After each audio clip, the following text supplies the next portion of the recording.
बच्चों हम जेनेटिक्स से स्टार्ट करेंगे। जेनेटिक्स जेनेटिक्स के अंदर काफी मॉड्यूल नंबर 2 लाए हो आप। मॉड्यूल नंबर 2 में फर्स्ट चैप्टर है principle of inheritance and then molecular basis of inheritance. उसके बाद बायोटेक्नोलॉजी, उसके बाद उसमें microbes in human human welfare है। फिर प्लांट ब्रीडिंग चैप्टर भी है, strategies for food enhancement and then biomolecules. ये सब हम डिस्कस करेंगे, ठीक है। तो आप जो मैं बोर्ड पे लिखते जाऊँ आप उसको नोट करते चलिए, ठीक है। ये जो फर्स्ट चैप्टर है प्रिंसिपल ऑफ इनहेरिटेंस, इसे हम क्लासिकल जेनेटिक्स भी बोलते हैं। क्या बोलते हैं? क्लासिकल जेनेटिक्स भी बोलते हैं। और ये चैप्टर में सबसे बड़ा चैप्टर है पूरी बायोलॉजी का, सबसे बड़ा चैप्टर है, काफी लंबे समय तक चलेगा ये। और इस चैप्टर के अंदर क्वेश्चंस भी काफी सारे हैं और आपको एक कॉन्सेप्ट आना चाहिए, उसके बाद ही सेकंड कॉन्सेप्ट आप समझ पाओगे। इसलिए रेगुलरिटी होना बहुत जरूरी है। अदरवाइज क्या होता है कि अगर हम कोई सा एक लेक्चर अटेंड करें, दूसरा नहीं करें, फिर तीसरा करें, तो यहाँ पर आपको प्रॉब्लम आ सकती है, ठीक है। इसलिए रेगुलर आपको पढ़ना है। काफी ज्यादा वेटेज भी है, अ, हालांकि मॉड्यूल नंबर 2 का ही काफी ज्यादा वेटेज है। हमेशा 38 क्वेश्चंस पूछे जाते हैं, 38-39 क्वेश्चन मॉड्यूल नंबर 2 से पूछे जाते हैं। मतलब एक केमिस्ट्री के बराबर, केमिस्ट्री फिजिक्स के बराबर सिर्फ मॉड्यूल नंबर 2 से क्वेश्चंस आता है। तो मॉड्यूल नंबर 2 काफी इंपॉर्टेंट है। और शुरू के जो 3 चैप्टर है, first one is principle, second molecular and third biotech, इनमें से काफी सारे क्वेश्चंस पूछे जाते हैं। तो ये मान के चलिए कि ये आपका मॉड्यूल सबसे बेस्ट होना चाहिए अगर आपको अच्छा स्कोर करना है तो, ठीक है। तो इसमें फर्स्ट चैप्टर में 4 to 8, 4 से लेके 8, 4 से लेके 10 क्वेश्चंस की रेंज में क्वेश्चंस पूछे जाएंगे। सिंपल है, एक बार कॉन्सेप्ट समझ में आ गया तो आपको बाकी सब अपने आप आ जाएगा। तो देखते हैं प्रिंसिपल ऑफ इनहेरिटेंस, जेनेटिक्स क्या होती है उसे समझते हैं। अच्छा, ये भी एक है ना, इसके बीच में पढ़ाना रहता है। हम्म। तो सबसे पहले देखते हैं कि जेनेटिक्स जो है, genetics term was given by term was given bye genetic term was given bye, किसने दिया था आपको पता है? बेटसन ने दिया था। Genetic term was given bye Bateson ने दिया था, ठीक है। एंड जेनेटिक्स में हम क्या पढ़ते हैं? कलेक्टिव स्टडी ऑफ, हाँ जेनेटिक्स के अंदर, जेनेटिक्स में हम पढ़ेंगे collective study of heredity and variation. Collective study of heredity and variation, heredity and variation की कलेक्टिव स्टडी करेंगे, दोनों की साथ में पढ़ाई करेंगे, हेरेडिटी एंड वेरिएशन बोथ। एक सेकेंड है ना।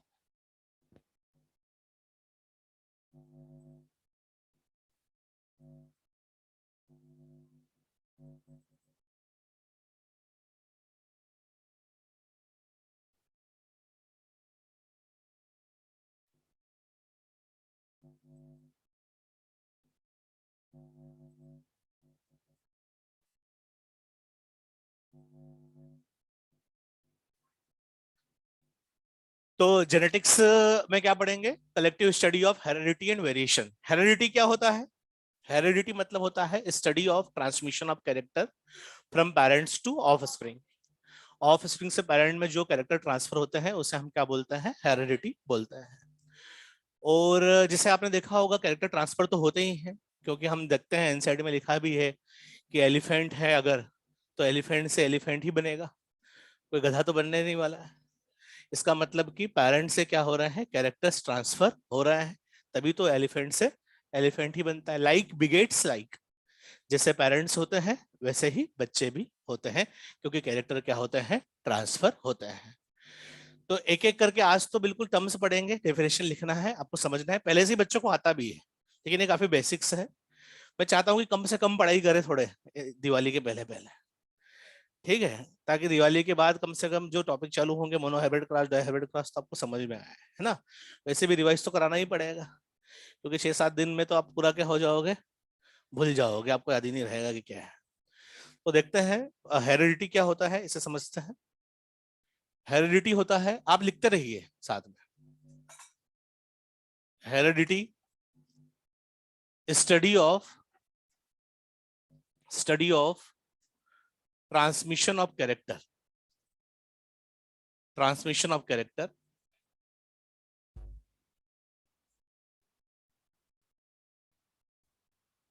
From parents to offspring,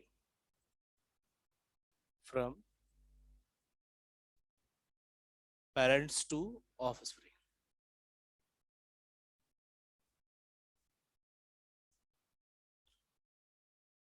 offspring मतलब प्रोजेनी, जो बच्चे बनते हैं उन्हें बोलते हैं ऑफस्प्रिंग, ठीक है। सिंगुलर भी ऑफस्प्रिंग होता है, प्लूरल भी ऑफस्प्रिंग ही होता है। अगर हम बात करें वेरिएशन क्या होते हैं, आपसे कोई पूछे तो वेरिएशंस क्या होते हैं? ये डिफरेंसेस होते हैं, हाँ, जो हमें एक ही स्पीसीज के जो मेंबर्स होते हैं उनमें देखने को मिलते हैं। जैसे अपन एक ही स्पीसीज के मेंबर्स हैं, तो आपने में जो छोटे छोटे से माइनर डिफरेंसेस हैं, माइन्यूट डिफरेंसेस हैं, उन्हीं को हम क्या बोलते हैं? वेरिएशंस बोलते हैं। हम लिखेंगे differences that are seen among the members of same species।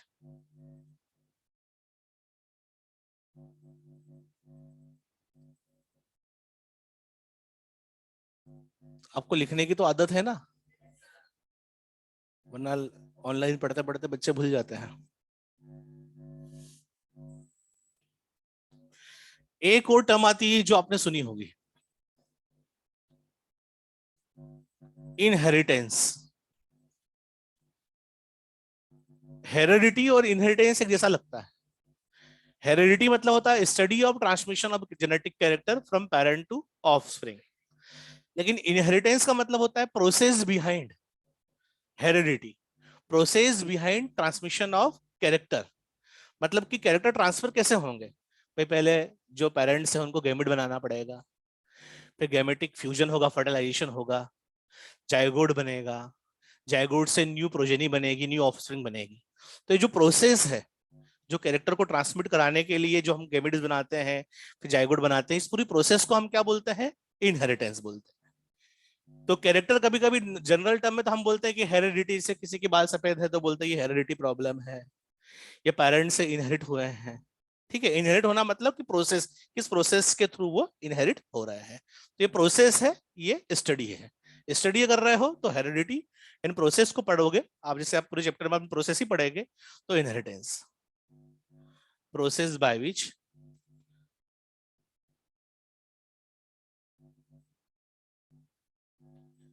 Characters, character की जगह हम जेनेटिक कैरेक्टर लिखेंगे। जेनेटिक कैरेक्टर क्या होते हैं वो भी देखेंगे। Process by which genetic characters,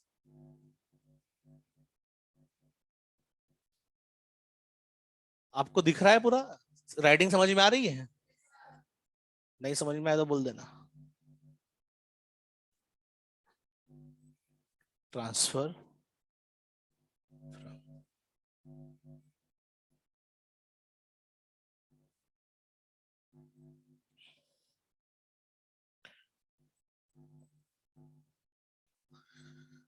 तो process by which genetic characters transfer from parent to offspring, इसे हम बोलते हैं इनहेरिटेंस।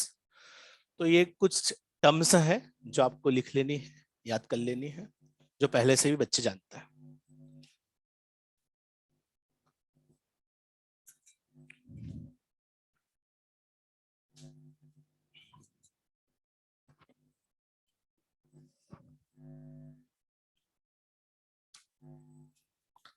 लिख लिया?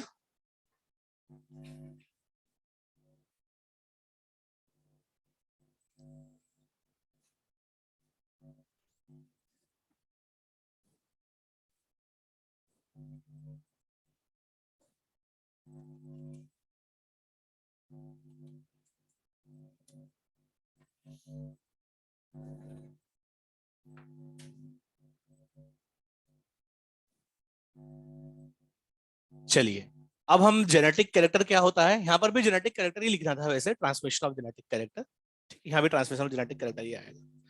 जेनेटिक कैरेक्टर क्या होता है उसे समझता है। तो जेनेटिक कैरेक्टर को डेवलप कराने के लिए कुछ कंडीशंस होना जरूरी है। जेनेटिक कैरेक्टर क्या होता है उन्हें समझते हैं। कोई भी जेनेटिक कैरेक्टर कब एक्सप्रेस होगा हमारे अंदर उसे समझता है।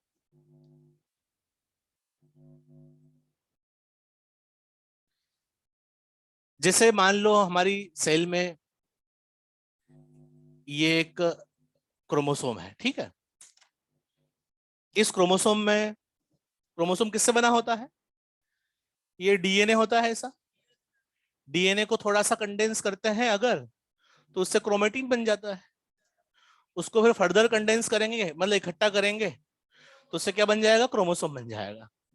तो ऐसे डबल स्टैंडर्ड क्रोमोसोम ऐसे क्रोमोसोम के अंदर ऐसे कंडेंस फॉर्म में रहता है। देखेंगे भी बाद में नेक्स्ट चैप्टर में अपन कैसे होता है। अब ये क्रोमोसोम है, इस क्रोमोसोम के ऊपर क्या होता है? डीएनए के सेगमेंट्स को हम क्या बोलते हैं? जीन बोलते हैं। जैसे ये डीएनए का इतना बड़ा सेगमेंट है, ठीक है। ये सेगमेंट क्या करता है? डीएनए का सेगमेंट क्या करता है? ये आरएनए बनाता है। क्या बनाता है? आरएनए। और आरएनए से क्या बनता है फिर? प्रोटीन बनता है, ठीक है। हमारे अंदर कैरेक्टर कैसे डेवलप होते हैं वो बता रहा हूं। जैसे ये जीन है, सेगमेंट ऑफ डीएनए, जो क्या बना रहा है? आरएनए। आरएनए से क्या बनेगा? प्रोटीन। ये प्रोटीन एंजाइम की तरह काम करेगा। किसकी तरह? एंजाइम की तरह। प्रोटीन एंजाइम की तरह काम करता है, और किसी न किसी सबस्ट्रेट को किस में कन्वर्ट करेगा? प्रोडक्ट में कन्वर्ट करेगा। किसी न किसी सबस्ट्रेट को प्रोडक्ट में कन्वर्ट करेगा। और इस प्रोडक्ट की वजह से क्या होगा? मान लो हमारे अंदर हाइट बढ़ रही है। क्या बढ़ रही है? हाइट बढ़ रही है। तो ये हाइट क्या हुआ? एक जेनेटिक कैरेक्टर हुआ। ये हाइट क्या हुआ? एक जेनेटिक कैरेक्टर हुआ। क्योंकि इस हाइट के लिए, हाइट बढ़ाना है अगर, हाइट के लिए हमारे अंदर क्या है? जीन है। तो किसी भी जेनेटिक कैरेक्टर को एक्सप्रेस करने के लिए क्या जरूरी है? हमारे अंदर क्या होना चाहिए? जीन होना बहुत जरूरी है। तो for the development of genetic character, gene should present. क्या लिखना चाहिए? जीन तो प्रेजेंट होना ही चाहिए। अगर जीन नहीं है तो क्या कोई जेनेटिक कैरेक्टर एक्सप्रेस हो पाएगा? नहीं हो पाएगा, कभी भी ऐसा पॉसिबल नहीं होगा। अगर जीन नहीं है तो वो कैरेक्टर आएगा ही नहीं, जेनेटिक कैरेक्टर। अच्छा, जीन तो होना ही चाहिए, लेकिन ये जो आरएनए से प्रोटीन बनाते हैं ना, डीएनए से आरएनए, आरएनए से प्रोटीन, इसे हम बोलते हैं, अगर प्रोटीन बना रहा है तो बोलेंगे कि जीन क्या हो रहा है, एक्सप्रेस हो रहा है। क्या हो रहा है? एक्सप्रेस हो रहा है। मतलब ऐसा नहीं है कि अगर आपके पास जेनेटिक कैरेक्टर डेवलप ही हो जाएगा अगर जीन होगा तो। जीन तो होना ही चाहिए। जीन का क्या होना चाहिए? एक्सप्रेशन भी होना चाहिए। जीन से आरएनए बनना चाहिए, आरएनए से प्रोटीन बनना चाहिए, तभी जाकर के जेनेटिक कैरेक्टर क्या होगा, डेवलप होगा।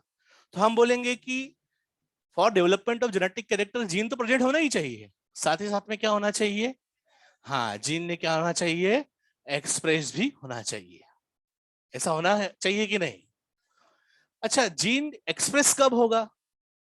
ऐसा थोड़ी ना है कि हर जीन, जितने भी हमारे पास जीन है वो एक्सप्रेस ही होते रहते हैं। हमारे अंदर एक्सप्रेशन के लिए कुछ सुटेबल कंडीशंस भी तो होना चाहिए। जैसे मान लो सुटेबल कंडीशन या क्या होगी, जैसे ग्रोथ हार्मोन अगर हमारे अंदर बनेंगे, जैसे मान लो हमारे पास क्या बनेंगे, ग्रोथ हार्मोन बनेंगे, तभी ये वाला जीन क्या होता है, एक्सप्रेस होता है। तो किसी भी जेनेटिक कैरेक्टर को एक्सप्रेस कराने के लिए, हमारे अंदर डेवलप करने के लिए जीन तो होना चाहिए। जीन का एक्सप्रेशन लेकिन कब होता है? सुटेबल कंडीशन में। अगर आपके पास मान लो हाइट का जीन है तो क्या आपकी हाइट अच्छी आएगी, टॉल ही रहोगे? नहीं। अगर ग्रोथ हार्मोन नहीं है तो फिर उस जीन का क्या नहीं हो पाएगा, एक्सप्रेशन नहीं हो पाएगा, तो फिर आपका कैरेक्टर डेवलप नहीं हो पाएगा, जबकि जीन है उसके बावजूद भी। क्योंकि जीन भी होना चाहिए, एक्सप्रेशन भी होना चाहिए, और एक्सप्रेशन कब होता है? जब प्रॉपर एनवायरनमेंट होता है, सुटेबल कंडीशंस हमारे अंदर प्रेजेंट होती है। मतलब हमारे अंदर जो जेनेटिक कैरेक्टर्स हैं वो जीन पे भी डिपेंड करते हैं और सुटेबल कंडीशंस पे भी डिपेंड करते हैं। तो फॉर एक्सप्रेशन क्या होना चाहिए, ऐसा लिखना चाहिए, for expression of gene suitable conditions are required. तो ये ध्यान रखना आज के बाद कि कभी भी कोई भी जेनेटिक कैरेक्टर ऐसा नहीं हो है कि बस आपके पास है और बस वो एक्सप्रेस ही होगा, वो कैरेक्टर आपके अंदर आएगा ही आएगा। उसके लिए सुटेबल कंडीशंस भी होना चाहिए for development of genetic character,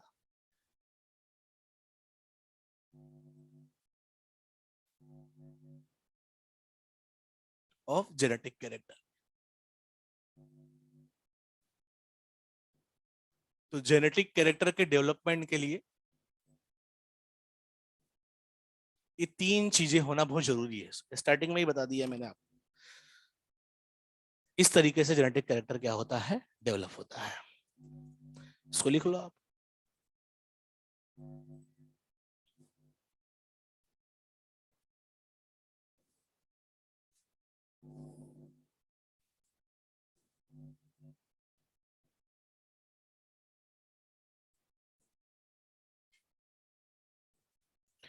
मेरा नाम अनिल बिरला है, ठीक है। What is suitable condition? Sir what is suitable condition? Suitable conditions मतलब ग्रोथ के लिए, जैसे मान लो ग्रोथ का जीन है, हाइट का जीन है, तो उसके लिए सुटेबल कंडीशंस क्या हो जाएगी, ग्रोथ हार्मोन्स। डिफरेंट टाइप के जीन्स के लिए डिफरेंट टाइप की कंडीशंस होनी चाहिए। वो डिपेंड करता है किस टाइप के आपके अंदर सेल है, किस प्रकार का एनवायरमेंट है, अलग अलग जीन्स के लिए अलग अलग। हाँ, जो भी फेवरेबल है।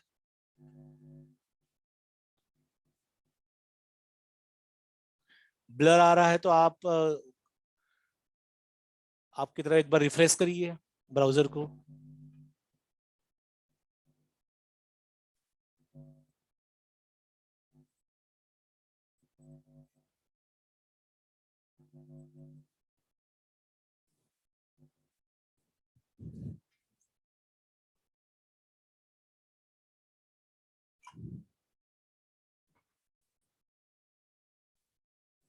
लिख लिया आप लोगों ने?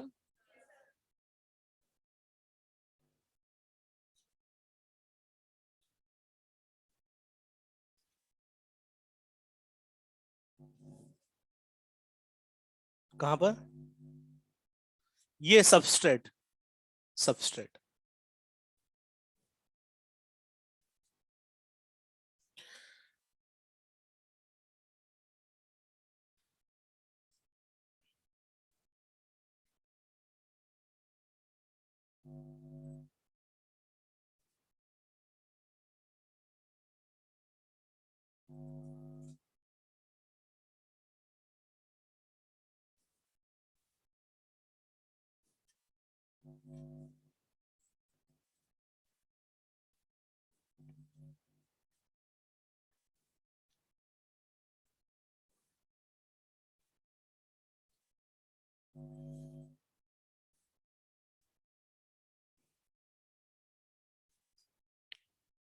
लिख लिए?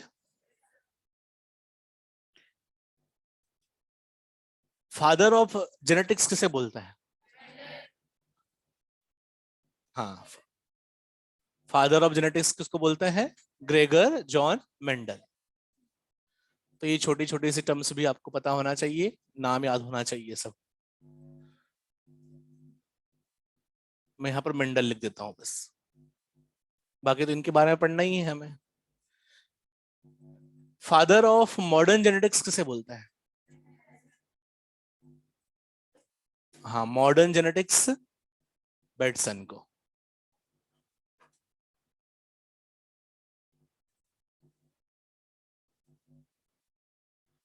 William Bateson. अच्छा, इन्होंने कुछ टर्म्स भी दी थी जो हमें समझनी है आज की क्लास में। जैसे इन्होंने टर्म दिया था, जो जेनेटिक्स टर्म तो इन्होंने दिया था, स्टार्टिंग में ही लिख दिया था हमने। एलील टर्म भी इन्होंने दिया था, एलील क्या होता है इसे समझना होगा।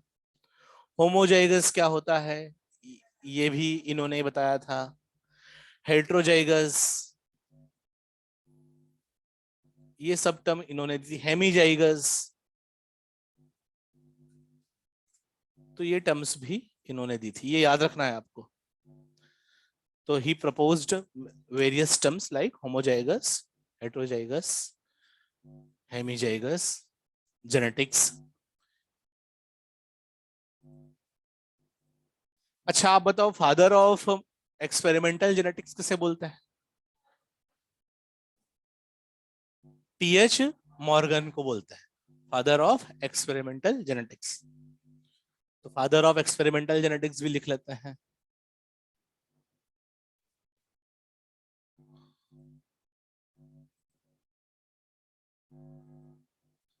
Experimental genetics,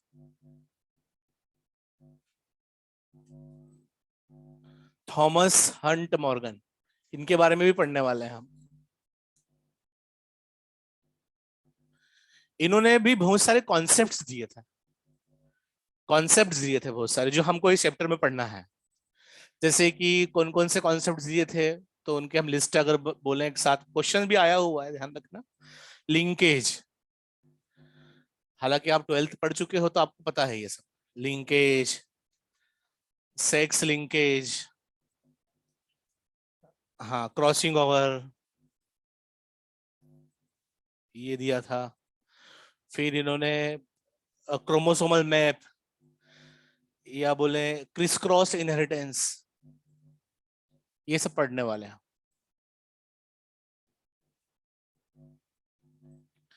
criss cross inheritance, ये लिंकेज तो क्वेश्चन आया भी हुआ है अभी एक दो साल पहले, कि linkage term was given by T H Morgan.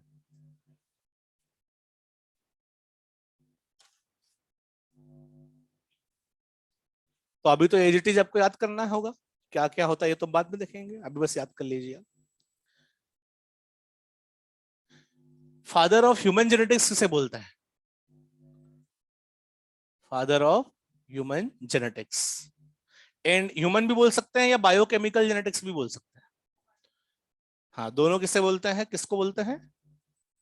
हाँ, एर्किबेल्ड गेरोड, फादर ऑफ ह्यूमन या biochemical genetics. He discovered first metabolic genetic disorder.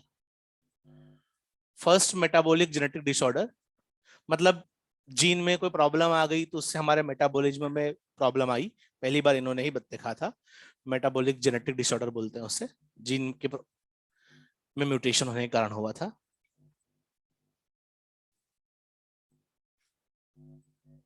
वो आप बताइए, वो मेटाबॉलिक डिसऑर्डर कौन सा था? वो एल्केप्टोन यूरिया, एल्केप्टोन यूरिया। आपको डिजीज पढ़ा दी है, ठीक है। ब्लैक यूरिन डिजीज भी बोलते हैं।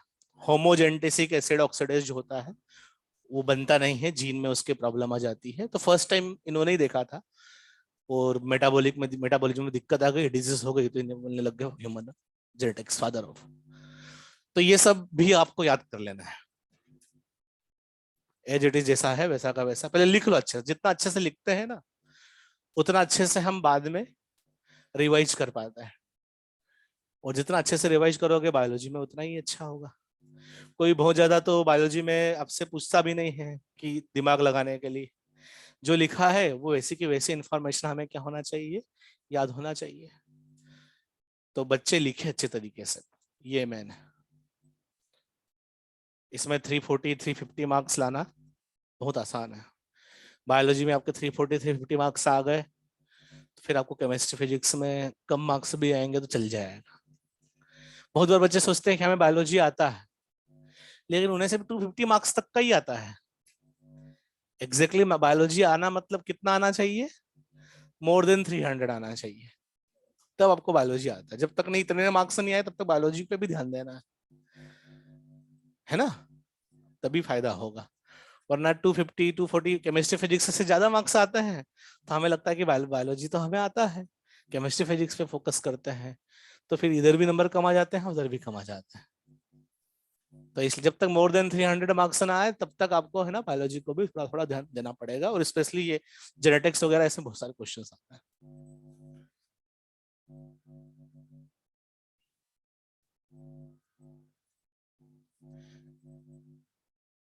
चलिए कुछ टर्म्स और पढ़ते हैं जो जेनेटिक्स में यूज होने वाली है, तभी समझ में आएगा ये चैप्टर हमें।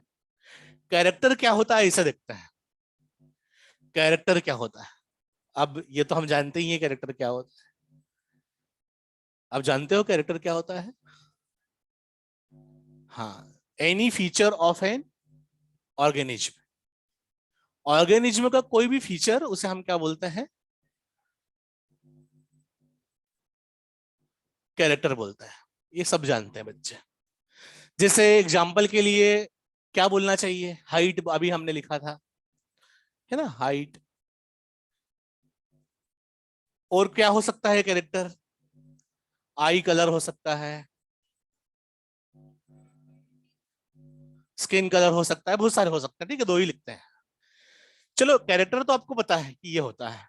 ट्रेड्स क्या होते हैं, आप बताएं ट्रेड्स क्या होते हैं। ट्रेड्स, ये जो कैरेक्टर है ना इसी के डिफरेंट फॉर्म्स, ठीक है। तो हम बोलेंगे वेरिएबल फॉर्म्स या different forms, variable forms of character.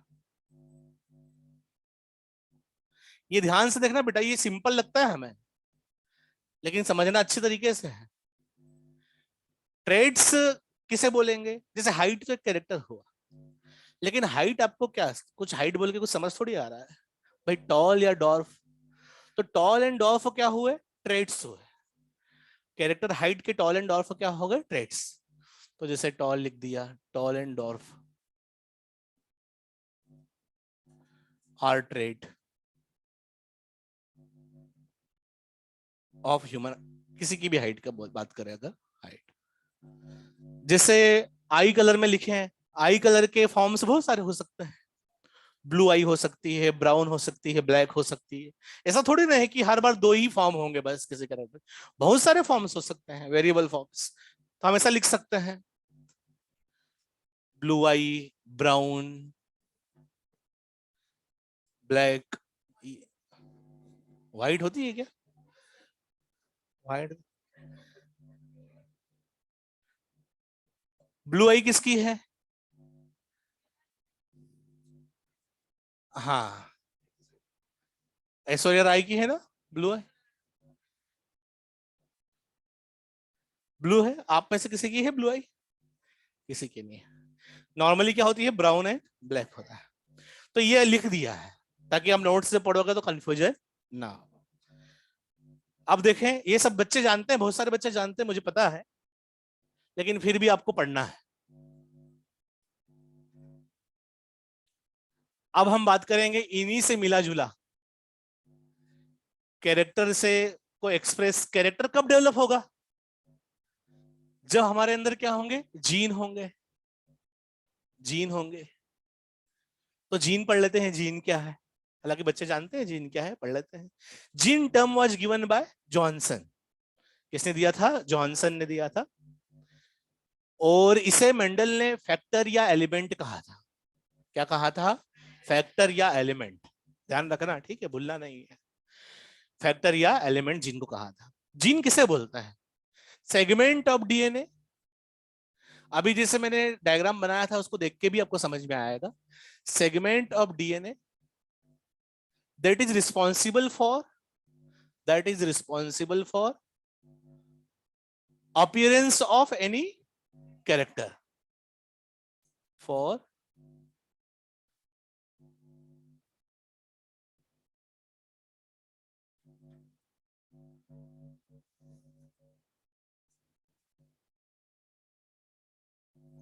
किसी भी कैरेक्टर को अपीयर कराने के लिए जो भी डीएनए का सेगमेंट काम में आता है उसे हम जीन बोल सकते हैं। जैसे समझने के लिए,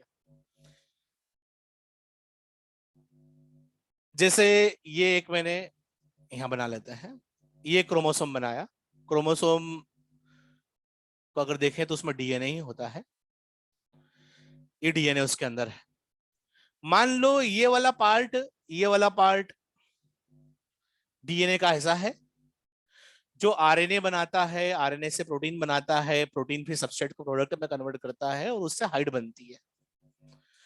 तो हम बोलेंगे कि ये किसका जीन हुआ? हाइट का जीन। अगर मान लो ये वाला सेगमेंट ऐसा है जो आरएनए बनाता है, आरएनए से प्रोटीन बनाता है, प्रोटीन फिर सबस्ट्रेट को प्रोडक्ट में कन्वर्ट करता है और वो प्रोडक्ट आई कलर के लिए रिस्पॉन्सिबल है, तो बोलेंगे ये जीन किसका हुआ? आई कलर का। मतलब जीन क्या है? एक ऐसा डीएनए का सेगमेंट जो किसी कैरेक्टर को कंट्रोल करता है, रिस्पॉन्सिबल होता है उसके अपीयरेंस के लिए। नॉर्मली जीन क्या करते हैं? Generally they synthesize gene, generally synthesize RNA and protein, ऐसा हम लिख लेते हैं। क्या सारा डीएनए जीन?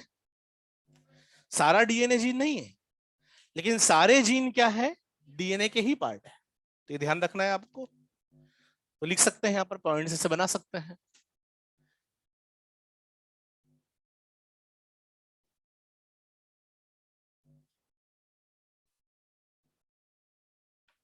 जीन ही लिख देते हैं।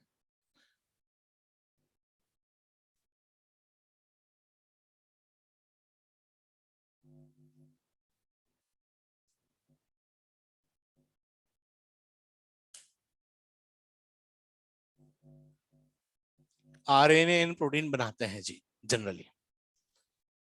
हालांकि इसकी जीन को डिफाइन करना बहुत डिफिकल्ट टास्क है। अगले चैप्टर में पढ़ेंगे मॉलिक्यूलर बेसिस ऑफ इनहेरिटेंस में, लेकिन अभी आप ऐसा इतना जान सकते हो। अच्छा, यूनिट ऑफ इनहेरिटेंस किसे बोलते हैं? क्यों यूनिट ऑफ इनहेरिटेंस इसे क्यों बोला हमने? क्योंकि अगर किसी भी पेरेंट को अगर कैरेक्टर को ट्रांसफर करना है, जैसे मान लो ये एक पेरेंट है, ठीक है, parent, male parent, female parent, कोई भी बोल सकते हो, उसके अंदर क्रोमोसोम है ये। अभी चाहते हैं कि हाइट ट्रांसफर हो, उनके बच्चों में जाए। इनके अंदर हाइट मान लो टॉल आ रही है क्योंकि जो जीन है वो काम कर रहा है और हाइट टॉल आ रहा है, ये चाहते हैं। तो इस कैरेक्टर को ट्रांसफर करने के लिए अगर इस पूरे क्रोमोसोम को ट्रांसफर कर दे, बस इसमें कोई डिफेक्ट आ जाए, तो क्या ये हाइट ट्रांसफर होगी? मतलब कैरेक्टर कब ट्रांसफर होगा पेरेंट टू ऑफस्प्रिंग में? जब पेरेंट जो जीन उसके पास रखा है हाइट का लेकर, वो जीन क्या करेगा? ट्रांसफर करेगा। जब जीन ट्रांसफर होगा तभी उससे कंट्रोल होने वाला कैरेक्टर भी ट्रांसफर होगा। इसलिए हम क्या बोलेंगे जीन को? Unit of inheritance. क्या बोलेंगे? Unit of inheritance. अगर कोई कोई पेरेंट ऐसा है कि जो उससे पूरा क्रोमोसोम ट्रांसफर कर दे, लेकिन इस आई कलर के जीन में मान लो उसमें म्यूटेशन हो गया, ये प्रॉपर इस पेरेंट में तो काम कर रहा है लेकिन पेरेंट में म्यूटेशन हो गया है, अब जब गेमेट में म्यूटेशन मान लो हो गया है तो आगे पास नहीं हो पा रहा, तो ये कैरेक्टर ट्रांसफर नहीं होगा। तो कैरेक्टर को ट्रांसफर करना है तो उससे रिलेटेड जो जीन है उसको ट्रांसफर करना जरूरी है। मतलब इनहेरिटेंस कब होगा? जब जीन ट्रांसफर होगा। तो इसलिए से हम क्या बोलते हैं? यूनिट ऑफ इनहेरिटेंस भी बोलते हैं। जीन केमिकली क्या है? हाँ, केमिकली क्या है? डीएनए है। अच्छा, इसे हम ऐसा लिखें, all genes are DNA. All DNAs, देखो डीएनएज ऐसे लिखते हैं, DNAs plural form of DNA, ठीक है, ऐसे नहीं लिखते हैं, ऐसे नहीं लिखते हैं। ये क्या हो जाएगा, डीएनए को कट करने वाला एंजाइम हो जाएगा, ठीक है। All DNAs are not gene, simple simple सी टर्म्स है, वही समझते हैं।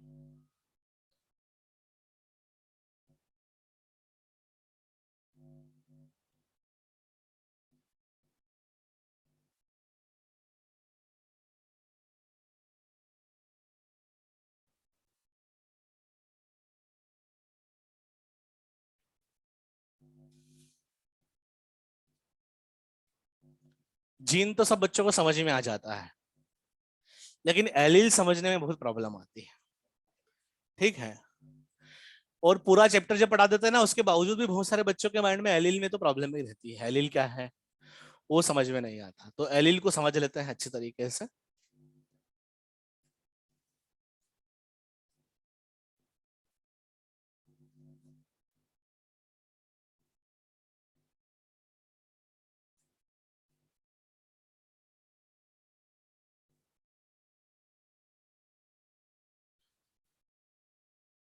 Allele term was given by Bateson. देखो बच्चों, एलील क्या होता है उसको समझते हैं। इसे इसे लिखते हैं ऑल्टरनेट फॉर्म्स ऑफ जीन,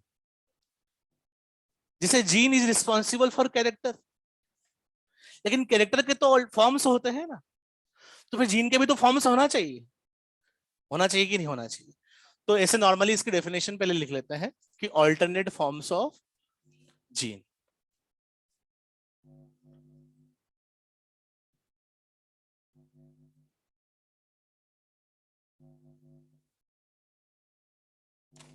इधर का लिख लिया आपने।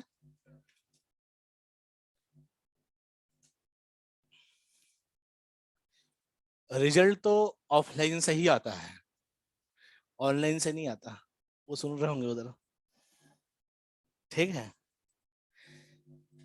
क्योंकि क्या होता है कि ऑफलाइन में फिजिकल वर्क भी होता है, आराम से पढ़ाई होती है, फोकस होता है, और फिर घर पे जाके पढ़ने का भी मन करता है।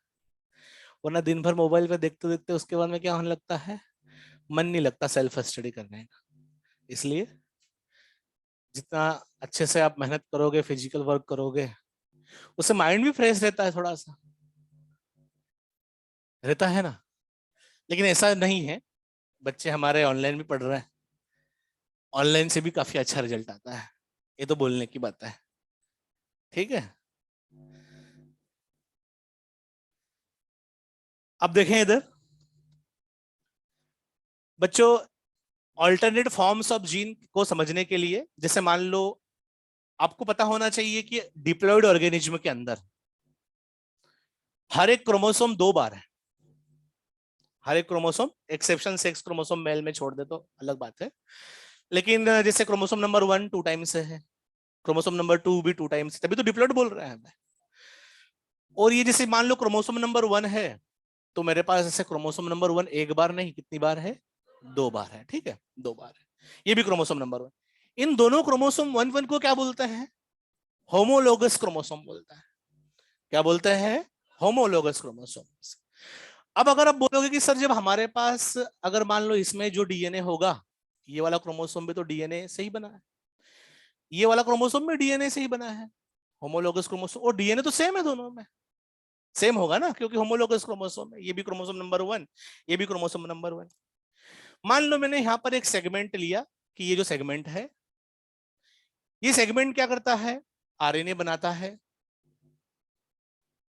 आरएनए से क्या करता है, प्रोटीन बनाता है, आरएनए से क्या करता है, ये रेड कलर दिख जाता है क्या आपको, रेड, आरएनए से क्या बनाता है, प्रोटीन बनाता है।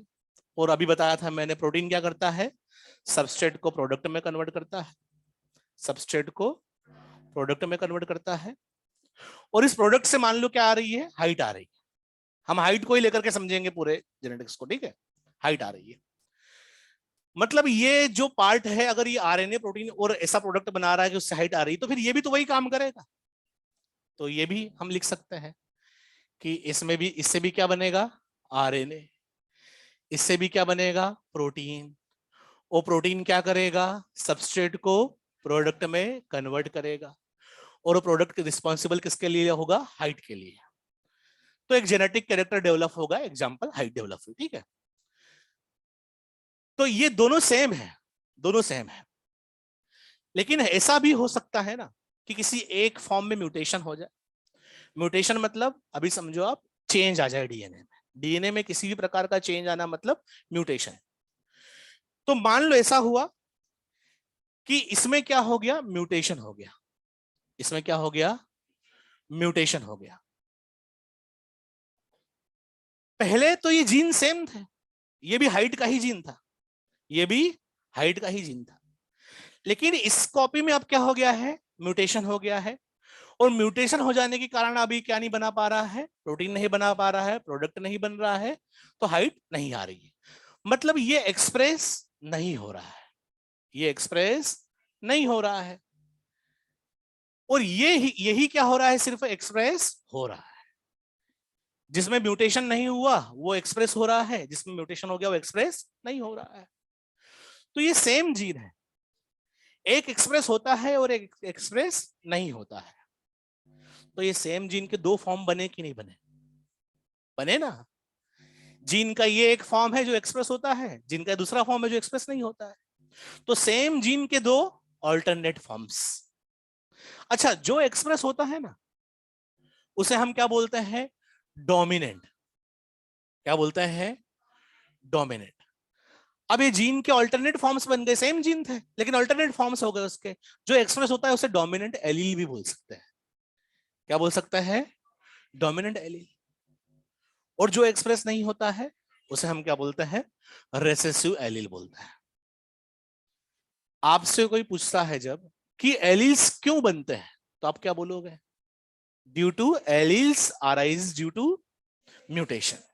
तो सर नेक्स्ट पॉइंट लिखना चाहिए ना कि जीन के जो अल्टरनेट फॉर्म्स हैं पहले तो स्टार्टिंग में सेम ही थे, लेकिन म्यूटेशन हो जाने से क्या बन रहे हैं, फॉर्म्स, डिफरेंट फॉर्म्स बन रहे हैं। तो हम ऐसा सेकेंड पॉइंट लिख सकते हैं, alleles arise due to mutation.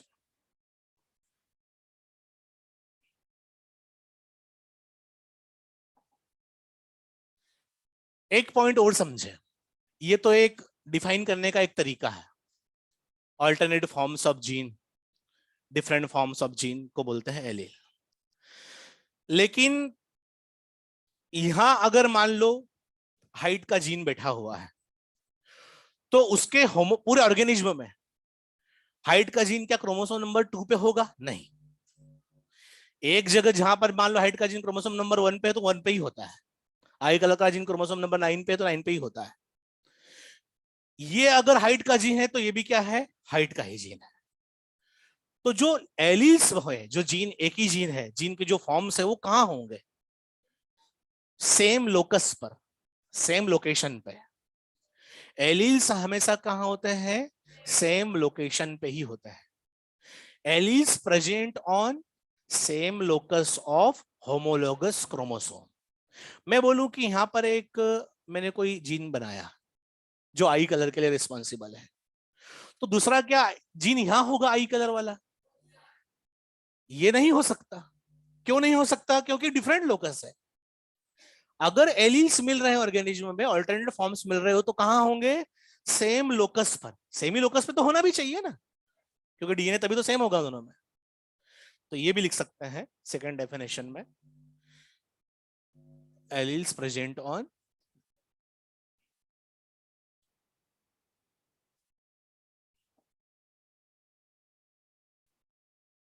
Same locus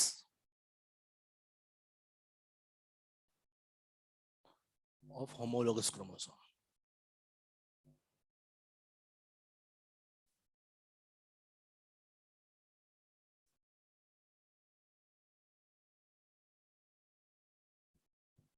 तो ये तीन, जब भी एलील आए ना, तीन बातें आपको ध्यान होना चाहिए।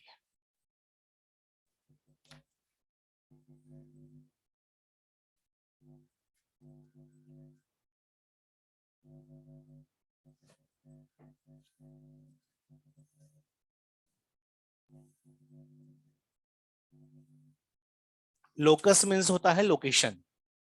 सेम लोकस मतलब क्या होता है? लोकेशन होता है। म्यूटेशन से ही बनते हैं एलील्स। सर लिखने दीजिए, मिटाइएगा नहीं। बिल्कुल लिखने देंगे।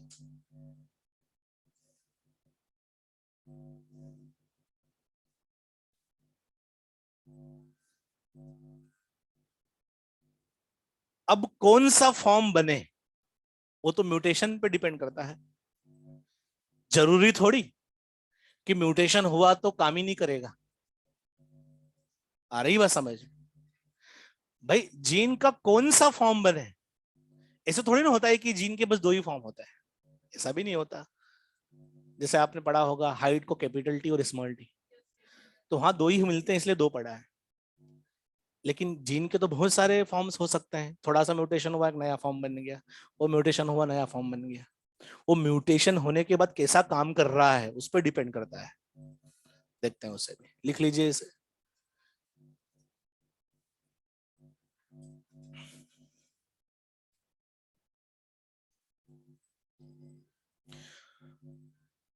फादर ऑफ ह्यूमन जेनेटिक्स आर्कीबेल्ड गैरोड को बोलते हैं।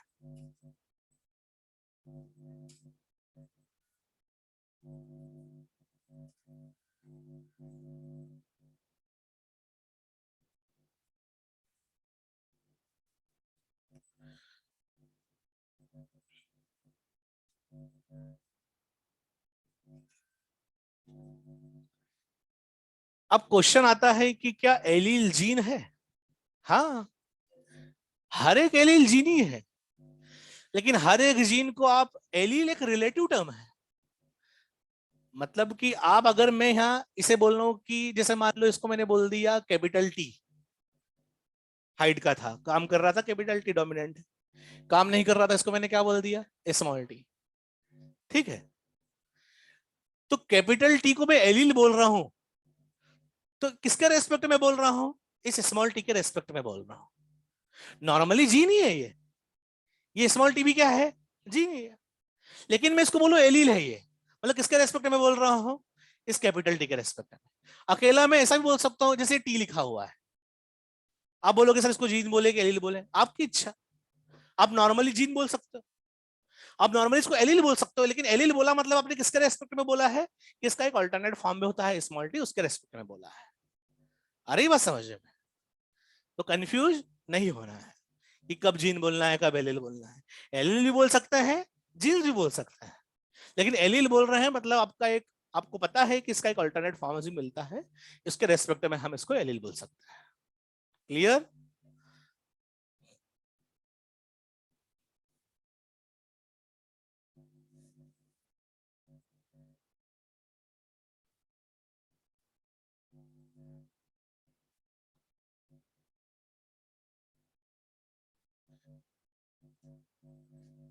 अब एक यहाँ जो हमने समझा है उसमें एलील दो टाइप के होते हैं।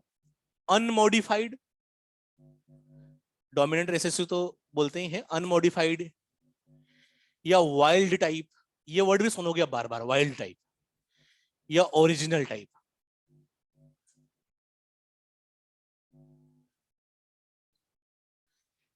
Alleles that are present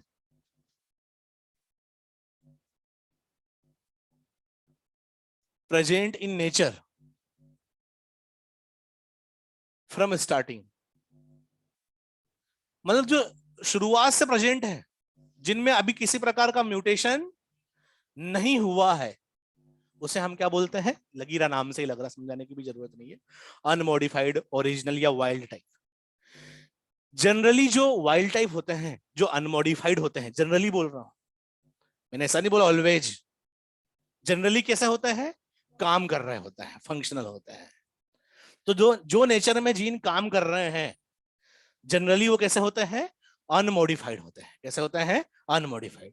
तो मैं ऐसा लिख देता हूं कि जनरली अनमॉडिफाइड एलील क्या होंगे? Dominant allele. अभी समझेंगे हम और भी इससे।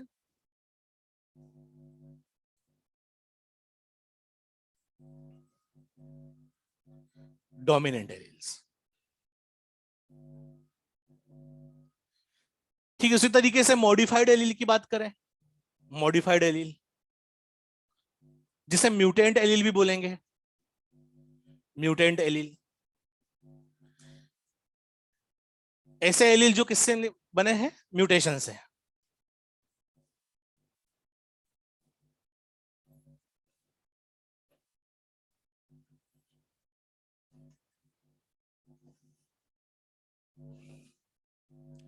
ये जनरली कैसे होता है, मैंने हमेशा नहीं बोला है, जनरली कैसे होते हैं, हाँ रिसेसिव होता है।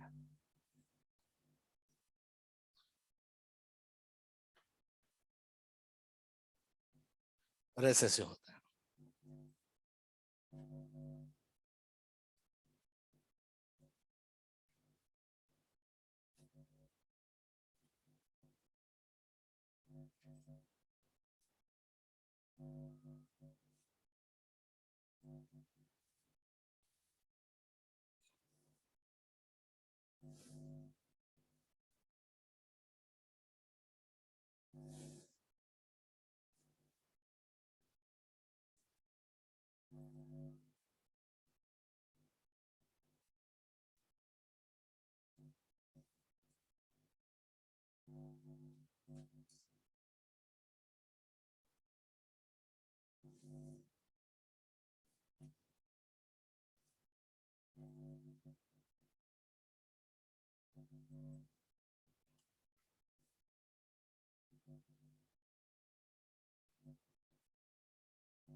ये सेम क्रोमोसोम बनाना आपने, ठीक है, किसी की ड्राइंग अच्छी हो तो अच्छा बना सकता है, मेरे तो ड्राइंग ठीक नहीं है ना, बिल्कुल होमोलोगस क्रोमोसोम है ये।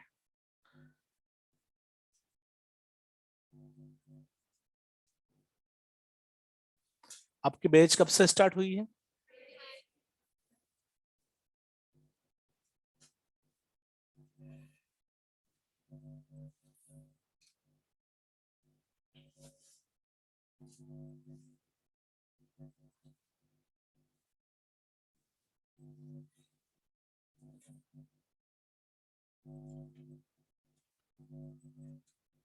Is allele a segment of gene, ये सही नहीं है, is allele a segment of gene, allele is a segment of DNA, ऐसा बोल सकते हैं,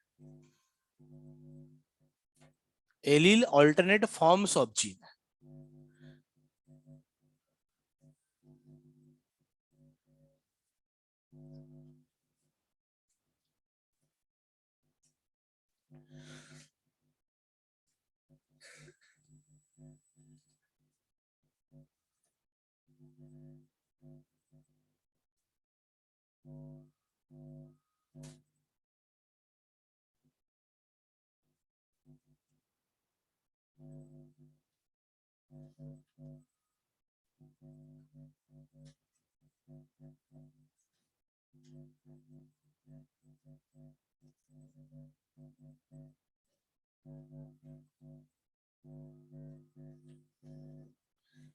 इधर देखो, मान लो होमोलोगस क्रोमोसोम है, ये सेगमेंट ऑफ डीएनए है जो आरएनए बनाता है, प्रोटीन बनाता है, सबस्ट्रेट प्रोडक्ट में कन्वर्ट होता है और प्रोडक्ट से हाइट इंक्रीज हो जाती है, मतलब टॉल हो जाता है। इस ट्रेट को मैं क्या बोलूंगा, डोमिनेंट ट्रेट, क्योंकि ये फंक्शनल जीन जब काम करता है, डोमिनेंट एलील जब काम करता है, एलील जब काम करता है, फंक्शनल होता है, एक्सप्रेस होता है, तब जाके बनता है, तो इसे हम क्या बोलेंगे, डोमिनेंट ट्रेट।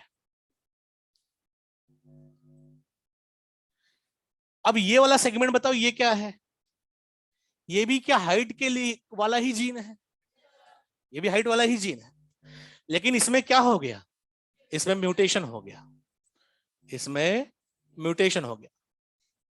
अब म्यूटेशन हो गया तो इसी जीन की कोई कॉपी बन गई है, कोई दूसरी कॉपी बन गई है, ऑल्टरनेट फॉर्म बन गया है। अब कैसी कॉपी बनी वो डिपेंड करता है कि म्यूटेशन कैसा हुआ है। ऐसा भी हो सकता है कि म्यूटेशन जब हुआ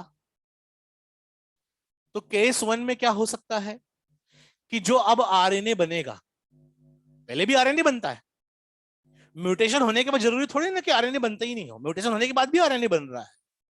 और आरएनए से अब जो प्रोटीन बन रहा है, जो प्रोटीन बन रहा है, पहले जैसा प्रोटीन बनता था वैसा अब भी प्रोटीन बन रहा है म्यूटेशन के बाद भी। हालांकि ऐसा बोल सकते हैं कि ये जो प्रोटीन, मतलब कि ये जो एंजाइम की तरह काम करेगा, तो एक ऐसा एंजाइम है, नॉर्मल भी हो सकता है या लेस एफिशिएंट एंजाइम, थोड़ा उसकी एफिशिएंसी कम हुई, लेकिन बन तो रहा है, बन तो रहा है ना। लेस एफिशिएंट या नॉर्मल एंजाइम बोल सकते हैं, या लेस एफिशिएंट एंजाइम। तो जो अनमोडिफाइड कॉपी थी और जो मॉडिफाइड कॉपी, वो तो सेम है अभी इस केस में तो, क्योंकि पहले भी प्रोटीन बन रहा था, अभी भी बन रहा है, हालांकि लेस एफिशिएंट थोड़ा सा बना, या नॉर्मल भी बन सकता है म्यूटेशन के बाद भी। तो ऐसे केस में ये अभी भी क्या होगा, सबस्ट्रेट का प्रोडक्ट में कन्वर्ट होगा, होगा। और अभी भी ट्रेड कौन सा आएगा, टॉली आएगा, मतलब कौन सा ट्रेड आएगा, डोमिनेंट आएगा ना। इसीलिए मैंने यहां क्या लिखा है, generally modified allele is recessive, generally लिखा है। रेसेसिव तो कब बोलते हैं, जब वो नॉन फंक्शनल हो जाए, लेकिन इस केस में क्या नॉन फंक्शनल हुआ, नहीं हुआ। तो ये केस 1 हुआ म्यूटेशन में, ऐसा हो सकता है।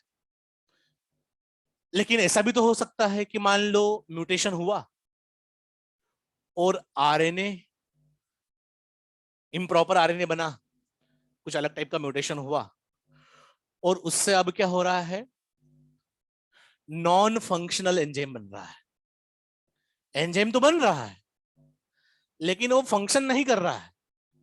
तो ऐसे केस में आप मुझे बताओ, क्या ये एंजाइम सबस्ट्रेट को प्रोडक्ट में कन्वर्ट करेगा, नहीं करेगा। और सबस्ट्रेट को प्रोडक्ट में कन्वर्ट नहीं करेगा अगर, तो फिर जो ट्रेट आएगा वो कैसा आएगा, हाइट तो बढ़ेगी नहीं, हाइट नहीं बढ़ेगी मतलब डॉर्फ रहेगा। तो कैसा ट्रेट आएगा, रेसेसिव ट्रेट आएगा, आएगा कि नहीं। ऐसा भी हो सकता है। ये सब क्यों बता रहा हूं मैं, एनसीईआरटी में लिखा हुआ है, ठीक है, स्टार्टिंग में नहीं लिखा हुआ है, बाद में लिखा हुआ है, लेकिन मिलेगा आपको। ऐसा भी हो सकता है कि आरएनए ही ना बना, ऐसा म्यूटेशन हुआ कि आरएनए ही प्रॉपर ना बना, आरएनए नहीं बना तो एंजाइम ही नहीं बना, एंजाइम बना ही नहीं। एंजाइम नहीं बनेगा तो फिर इस केस में भी हम क्या बोलेंगे, सबस्ट्रेट प्रोडक्ट में कन्वर्ट नहीं होगा और हाइट बढ़ाने वाला प्रोडक्ट नहीं बनेगा। तो कैसा आएगा ट्रेड, रेसेसिव आएगा कि नहीं आएगा। तो डिपेंड करता है कि जो म्यूटेंट कॉपी बनी है, जो मॉडिफाइड कॉपी बनी है, ये किस टाइप के म्यूटेशन से बनी है। अगर हल्का सा म्यूटेशन हुआ, म्यूटेशन में हम पढ़ेंगे काफी, ऐसा म्यूटेशन हुआ कि कोई चेंज ही नहीं आ रहा है, तो ऐसे केस में क्या बोलेंगे कि modified allele and unmodified allele दोनों सेम है। क्या मॉडिफाइड एलील और अनमॉडिफाइड एलील सेम हो सकते हैं, हो सकते हैं। म्यूटेंट फॉर्म भी नॉर्मल एंजाइम बना सकता है, बना सकता है ना। किस केस में इसे मैं रेसेसिव फॉर्म बोलूंगा, केस 2 एंड केस 3 में। केस 2 एंड केस 3 जो है, इसमें मैं इस म्यूटेंट कॉपी को क्या बोल सकता हूं, रेसेसिव बोल सकता हूं। हर एक में म्यूटेंट कॉपी को रेसेसिव नहीं बोल सकता, इसीलिए मैंने यहां क्या लिखा है, जनरली लिखा है। आ रही बात समझ में। तो मॉडिफाइड एलील अनमॉडिफाइड एलील की तरह काम कर सकता है, केस 1 जैसा म्यूटेशन हो तो। लेकिन केस 2 और केस 3 में मान लो म्यूटेशन ऐसा हुआ, जो नई कॉपी बनी, वो कॉपी किसी तरीके से या तो एंजाइम बना रही है तो नॉन फंक्शनल बना रही है, या एंजाइम ही नहीं बना रही है। तो ऐसे केस में फिर उसे हम क्या बोलेंगे, रेसेसिव बोलेंगे, कि वो रेसेसिव की तरह काम करेगा। हर एक म्यूटेंट कॉपी रेसेसिव की तरह काम करे ऐसा जरूरी नहीं है, ये ध्यान रखना।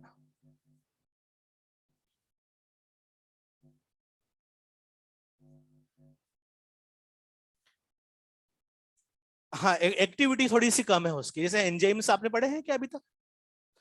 एंजाइम्स की जो कैटालिटिक एक्टिविटी होती है ना, सबस्ट्रेट को प्रोडक्ट में कन्वर्ट करने की कन्वर्जन रेट, वो थोड़ी कम हो जाए तो उससे कोई ज्यादा फर्क नहीं पड़ेगा। सबस्ट्रेट इंक्रीज कर देंगे तो वापस आ जाएगा।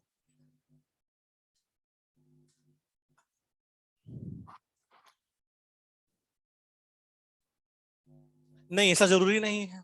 मैं तो अल्टरनेट फॉर्म बता रहा हूँ, अभी एलील पढ़ा रहा हूँ ना। अब ये देखते हैं, वो भी आप जो पूछ रहे हो ना, ये नेक्स्ट आने वाला है।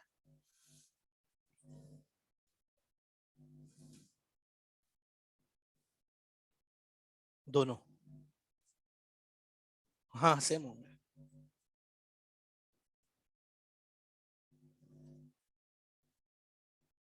हाँ, ये एक बहुत बड़ा क्वेश्चन है जो मैं आपको बताता हूँ अभी। अभी बताता हूँ, एक मिनट है ना। होमोजेगस हेटरोजेगस पढ़ेंगे तो बताता हूँ। होता क्या है बच्चों? अच्छा, लिख रहे हो क्या आप? लिख लो लिख लो।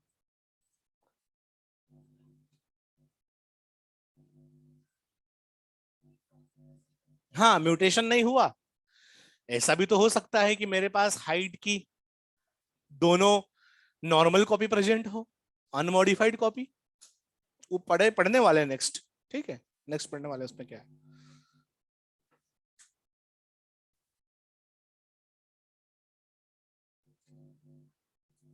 हाँ, चेंज अगर बहुत कम होगा तो।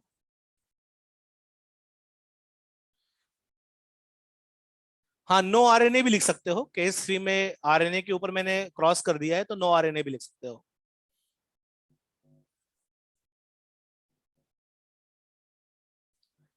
In case of third, case third,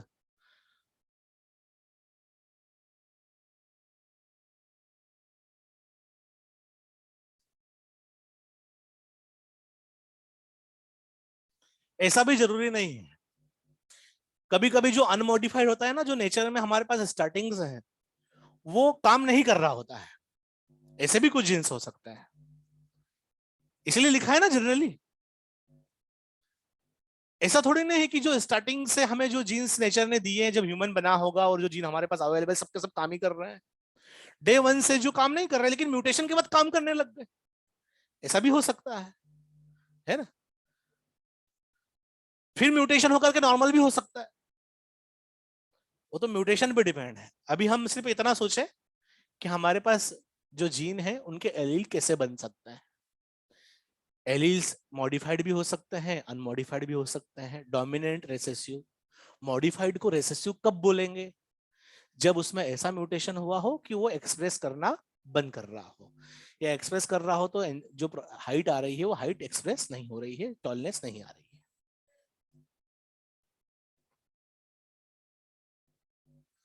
unmodified में, हाँ, अगर म्यूटेशन हो रहा है तो रेसेसिव कब शो करेगा? जब केस 2 और केस 3 जैसा म्यूटेशन हो। म्यूटेशन हुआ है और अगर एंजाइम ही ना बन रहा हो, सेगमेंट ऑफ डीएनए से आरएनए से एंजाइम ही ना बन रहा, एंजाइम तो बन रहा है लेकिन नॉन फंक्शनल बन रहा है, या फिर एंजाइम ही ना बन रहा हो, तभी जाकर के वो कैसा काम करेगा? रेसेसिव की तरह काम करेगा, मॉडिफाइड एलील, तभी जाकर के। बस, चलिए।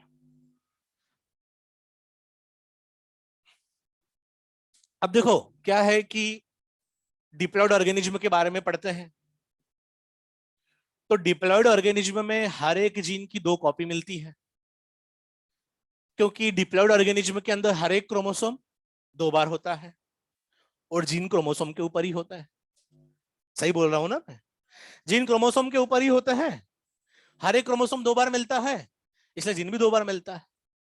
ऐसा भी तो हो सकता है कि मेरे पास किसी पर्टिकुलर कैरेक्टर के का जो जीन है उसकी दो कॉपी है, वो दोनों कॉपी सेम हो। ऐसा हो सकता है कि नहीं हो सकता है? भाई, दोनों कॉपी मेरे पास नॉर्मल वाली कॉपी हो, डोमिनेंट एलीली हो, दोनों के दोनों एक्सप्रेस हो, ऐसा भी हो सकता है।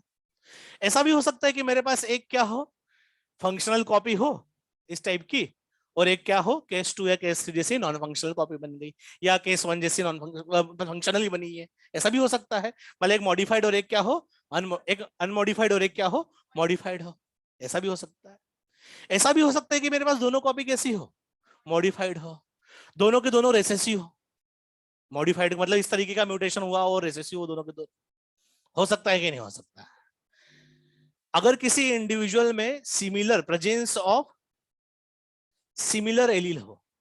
अब देखो, यहां पर क्या लिख रहे हैं? Homozygous.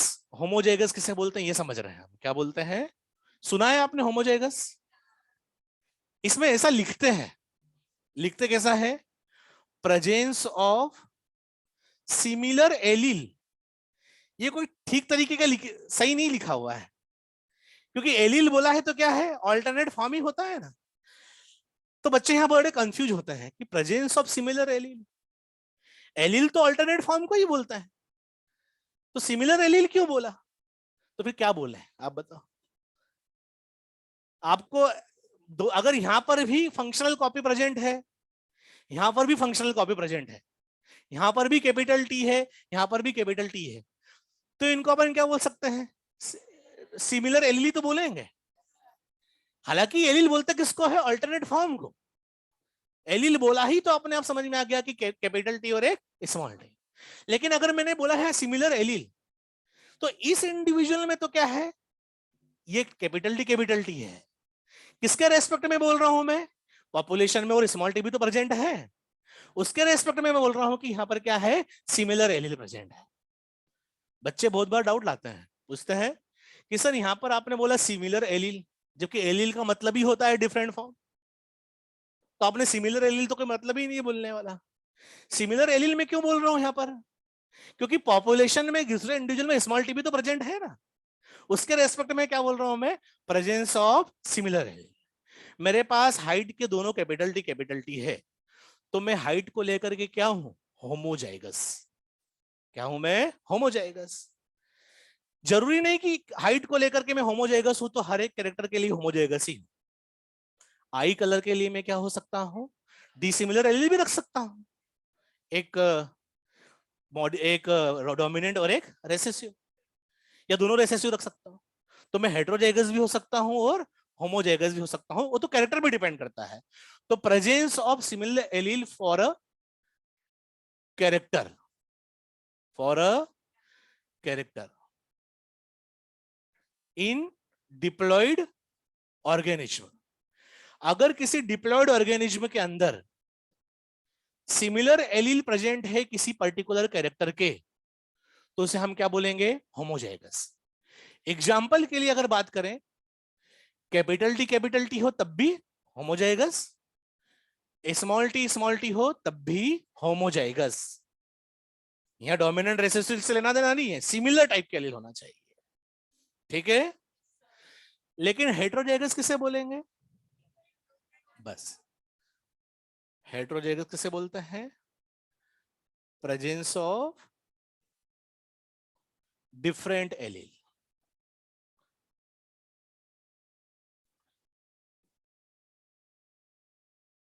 For a particular character, for a character.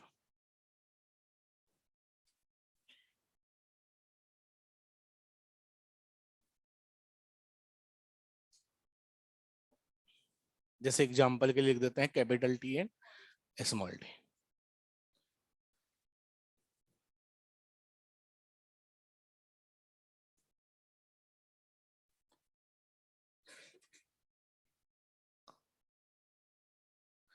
Character, हाँ, अगर सेगमेंट एक्सप्रेस नहीं हो रहा है तो रेसेसिव।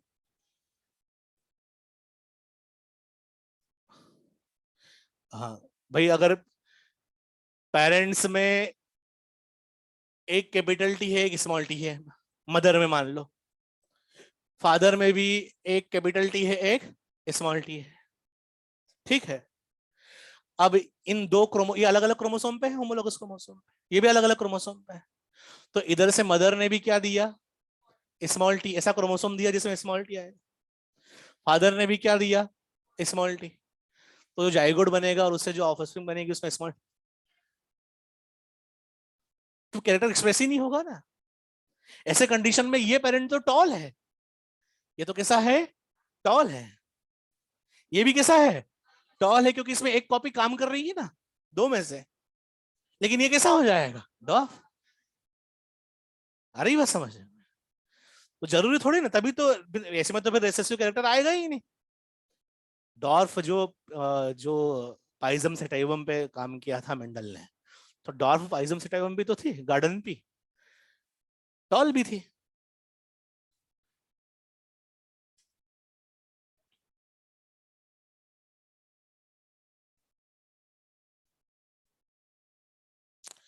नहीं, ये सुटेबल कंडीशंस को हम अभी ले ही नहीं रहे हैं, इंक्लूड नहीं कर रहे हैं। हम ये मान रहे हैं कि सुटेबल कंडीशंस तो है ही प्रेजेंट, उसके बाद म्यूटेशन हुआ और ये हुआ, ठीक है।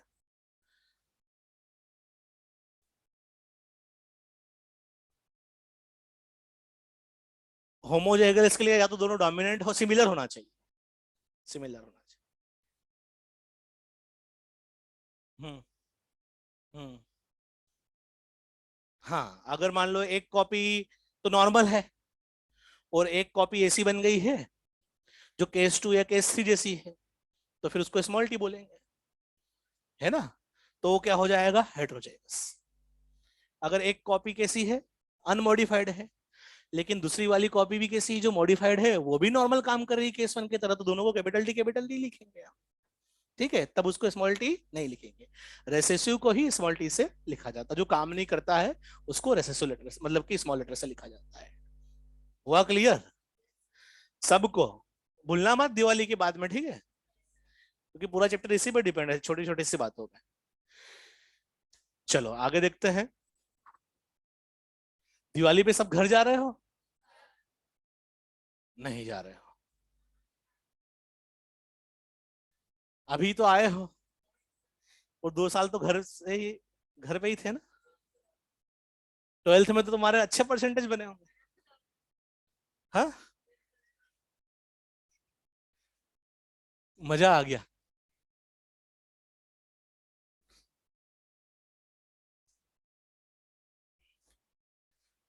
अब देखते हैं आगे।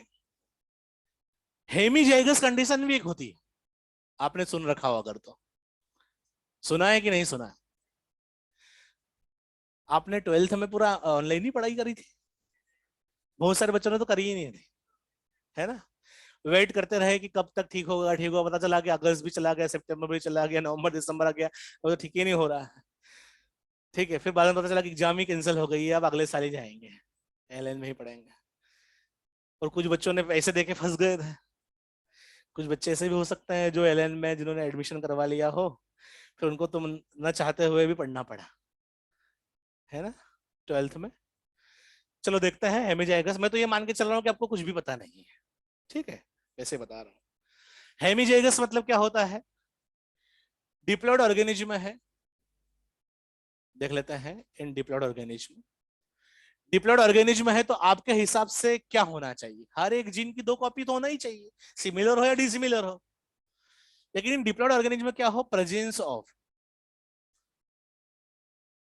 Single copy, single allele for a character. ऐसा कब होगा, कोई बता सकता है? अरे डिप्लॉयड ऑर्गेनिज्म है और उसके पास कैरेक्टर के लिए एक ही कॉपी है, कोई एक ही एलील है।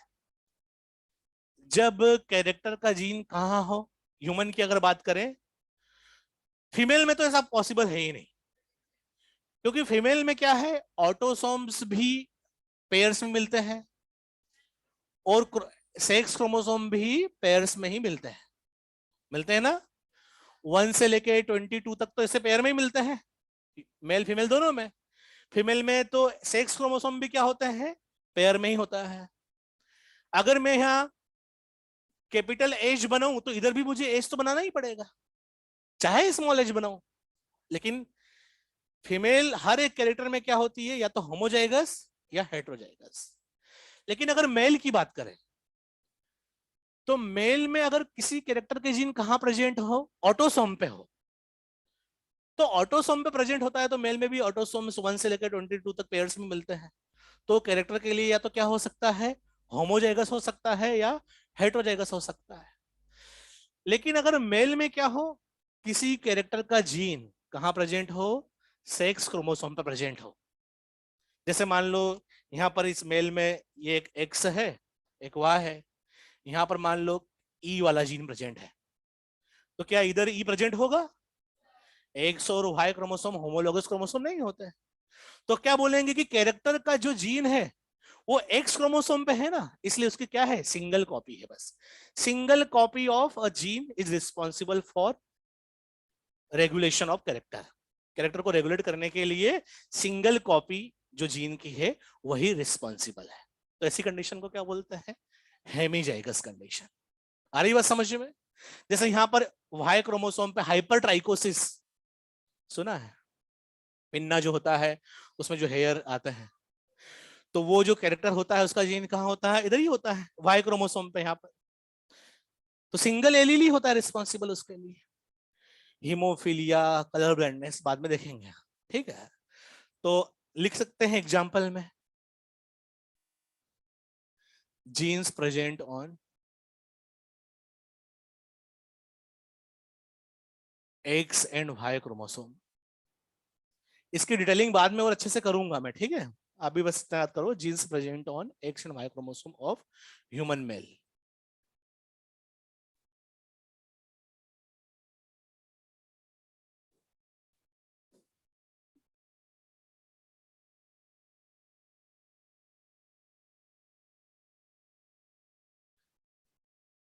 देखो, मेल के पास सेक्स क्रोमोसोम में क्या क्या होता है?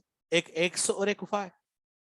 अगर किसी कैरेक्टर का जीन एक्स पे प्रेजेंट है तो फीमेल में तो दो एक्स से मिलता है, तो कैरेक्टर कौन सी कंडीशन में हो सकता है? अगर सिमिलर एलील मिलेंगे तो फीमेल होमोजाइगस होगी, अगर डिसिमिलर मिलेंगे तो फीमेल हेटेरोजाइगस होगी। लेकिन मेल में तो एक ही एक्स है, एक तो क्या है? वाई है। अब कैरेक्टर का जीन अगर एक्स पर है तो फिर एक ही कॉपी मिलेगी ना उसके मेल में। तो जब कभी किसी कैरेक्टर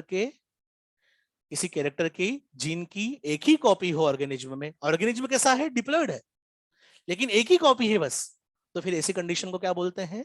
कि वो ऑर्गेनिज्म उस कैरेक्टर के लिए क्या है?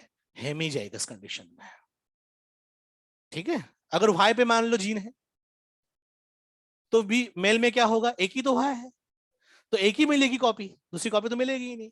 तो वाई पे भी कोई ऐसा जीन होगा तो बोलेंगे वो हेमीजाइगस। मतलब genes present on X and Y chromosome of human male, जो genes X and Y chromosome में प्रेजेंट होते हैं वो कौन सी कंडीशन में होते हैं?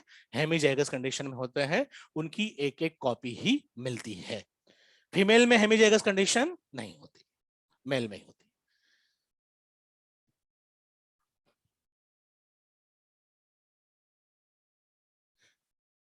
हाँ, रेसेसिव, जैसे अगर सिंगल रेसेसिव कॉपी मिल रही तो फिर रेसेसिव आ जाएगा कैरेक्टर। एक कॉपी है, अगर अच्छी वाली है तो कैरेक्टर एक्सप्रेस होगा। अगर एक ही कॉपी है और वो भी खराब निकली तो कैरेक्टर एक्सप्रेस नहीं होगा बस।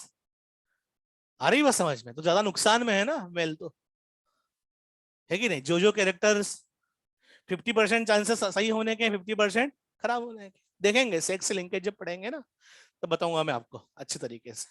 अभी तो टर्म को समझिए बस आप, कि भाई डिप्लॉयड ऑर्गेनिज्म में जब भी कभी किसी कैरेक्टर के जीन की एक ही कॉपी मिलेगी उसे हम हेमीजाइगस बोलते हैं, और ये वो जीन्स होते हैं जो एक्स और वाई पे होते हैं, बस इतना समझिए। हाँ हाँ हाँ, एलिल, हाँ पॉपुलेशन। जब भी एलिल बोल रहे हो तो किसके रेस्पेक्ट में बोल रहे हो? उस पर्टिकुलर में तो वो एक ही कॉपी में मिल रहा है, तो उसको एलिल बोल रहे हैं अगर, तो किसके रेस्पेक्ट में बोल रहे हैं? पॉपुलेशन के रेस्पेक्ट में। कहीं ना कहीं उसका दूसरा फॉर्म में तो मिल ही रहा है ना। जब भी एलिल बोला आपने, आपने बोला सिमिलर एलिल, तो सिमिलर एलील करके तो कोई चीज होती ही नहीं है। आपने बोला ये एलील एक ही एलील है, तो ये एक एलील तो बोल ही नहीं सकते ना, उसको तो किसी दूसरे के रेस्पेक्ट में बोलना पड़ेगा, पॉपुलेशन के रेस्पेक्ट में, ध्यान रखना।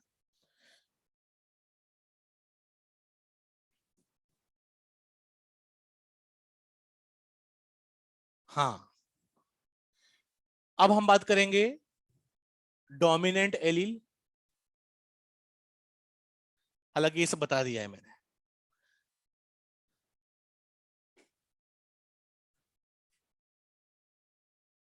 Allele that can express in both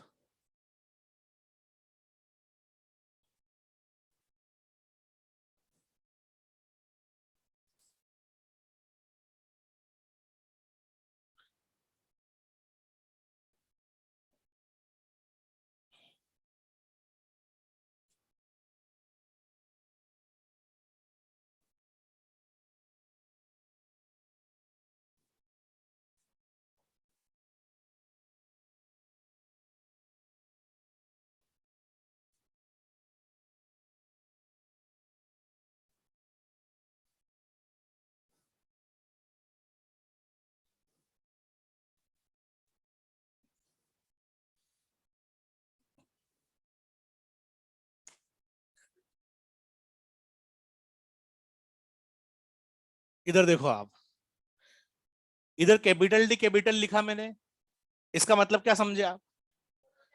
homologous chromosome पे दोनों फॉर्म क्या है, काम कर रहा है। कैपिटल टी स्मॉल टी लिखा, दो है हेटेरोजाइगस कंडीशन है, एक डोमिनेंट एलील है, एक रिसेसिव एलील।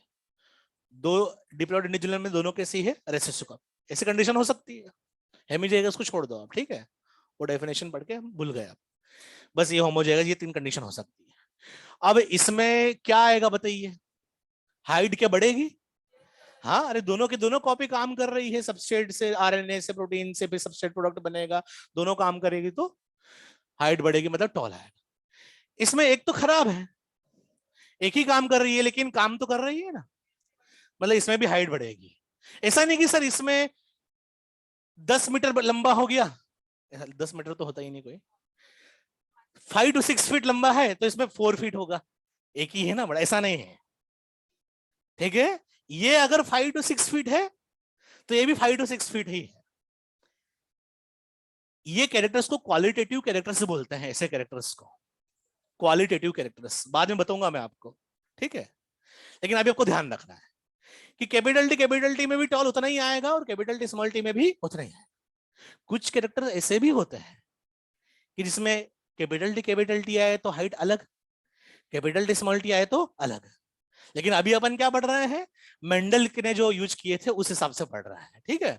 तो अभी ध्यान रखेंगे, यहां पर टॉल है तो यहां पर भी क्या आएगा, टॉल ही आएगा और उतना ही आएगा। दोनों काम नहीं कर रहे हैं तो इसे क्या बोलेंगे, डॉर्फ बोलेंगे। तो आप मुझे बताइए कि कैपिटल टी और स्मॉल टी में से कैपिटल टी वाले की तो होमोजाइगस में भी चलती है और हेटेरोजाइगस में भी चलती है। तो ऐसा एलील जो होमोजाइगस और हेटेरोजाइगस कंडीशन दोनों में एक्सप्रेस होता हो, दोनों एक्सप्रेस हो रहा है ना कैपिटल टी, इसमें भी तो कैपिटल टी ही एक्सप्रेस हो रहा है, उसी के हिसाब से तो टॉल आया। तो ऐसे एलील को क्या बोलूंगा, कैपिटल टी वाले एलील को डोमिनेंट एलील। बहुत सिंपल है, एक बार फिर देख लिया हमने।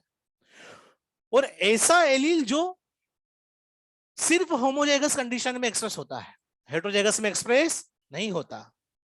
Allele that can express only in homozygous condition, मतलब सिर्फ होमोजाइगस में हो रहा है, ऐसे एलील को क्या बोलूंगा मैं, रिसेसिव एलील बोल सकते हैं। अब डोमिनेंट एलील के कारण जो ट्रेट आया, ये तो कैरेक्टर है ना, कैरेक्टर के ट्रेट हैं, डॉर्फ और टॉल, हाइट के ट्रेट है। तो ये जो कैरेक्टर डोमिनेंट एलील के कारण जो ट्रेट आ रहा है, जो टॉलनेस आ रही है, इसे हम क्या बोलते हैं, डोमिनेंट ट्रेट। क्या बोलेंगे, डोमिनेंट ट्रेट। और जो रेसेसिव एलील के कारण ट्रेट आया, उसे हम क्या बोलेंगे, रेसेसिव ट्रेट। ये अच्छी तरीके से आपको ध्यान रखना है, ये बेसिक्स है इस चैप्टर के।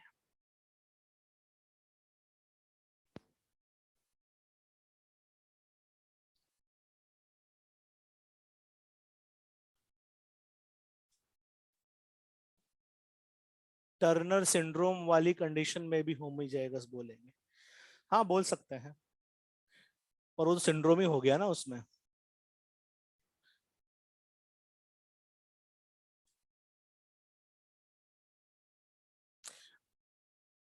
सर इसका मतलब ये हुआ कि मेल सिर्फ हेमिजाइगस हो सकता है एंड फीमेल होमो और हेट्रो दोनों हो सकती है, ऐसा थोड़ी ना बोला है मैंने।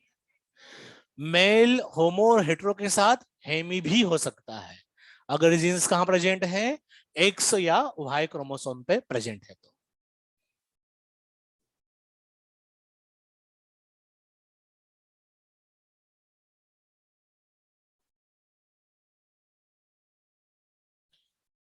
हेमिजाइगस मतलब जीन्स जब एक्स और वाई क्रोमोसोम पे होता है तो कैरेक्टर का एक ही कॉपी प्रेजेंट होता है जीन का। हाँ वो तो है, वो तो कंडीशन ही अलग हो गई फिर। अगर अब एक ही एक्स क्रोमोसोम फीमेल में प्रेजेंट है तो फिर तो जीन की एक ही कॉपी होगी, उस केस को इंक्लूड नहीं कर रहा है, नॉर्मल कंडीशंस देख रहे हैं।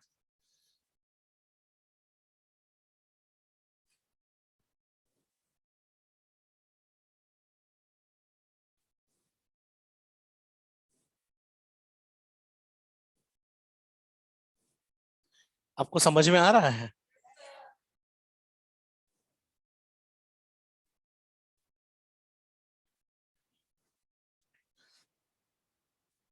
एक बहुत ही सिंपल टर्म लेते हैं जिसका नाम क्या है, फिनोटाइप।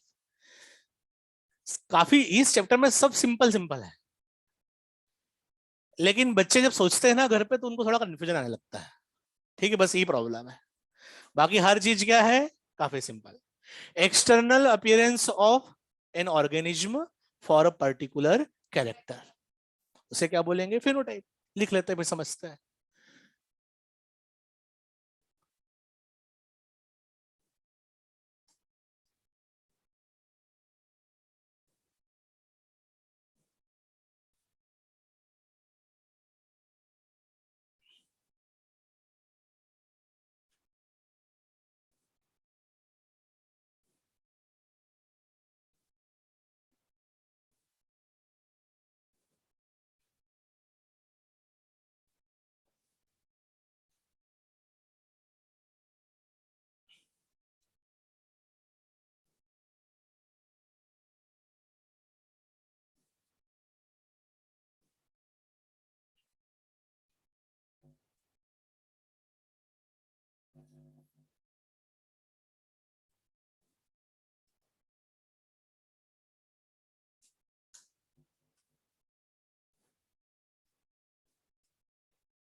ये आपको जो दिख रहा है, क्या दिख रहा है आपको, एक टॉल प्लांट दिख रहा है और एक डॉर्फ।